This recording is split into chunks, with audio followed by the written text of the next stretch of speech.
خودیاں خاص عید الفطر کے روز مسلح افراد کی فائرنگ سے نوجوان قتل، والد کی مدعیت میں معصوم نامی شخص کے خلاف مقدمہ درج کر لیا گیا۔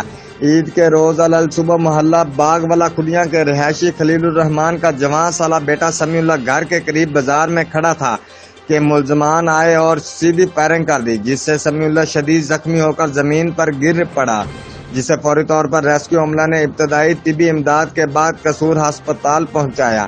حالت تشویشناک ہونے پر جنرل ہسپتال لاہور ریفر کر دیا گیا، جہاں وہ زخموں کی تاب نہ لاتے ہوئے دم توڑ گیا۔ مقتول سمیع اللہ کی معصوم علی کے ساتھ 2-3 سال سے دوستی ہے۔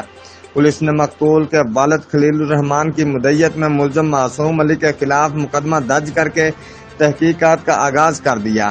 پولیس مصروف تفتیش ہے۔ ملزم معصوم علی پیٹرولنگ پولیس کا ملازم بتایا جاتا ہے۔ مقتول سمیع اللہ کو نماز جنازہ کے بعد مقامی قبرستان میں سپرد خاک کر دیا گیا ہے۔ رپورٹ مار Basharat Siddiqui, divisional bureau chief, Geo express news, Lahore.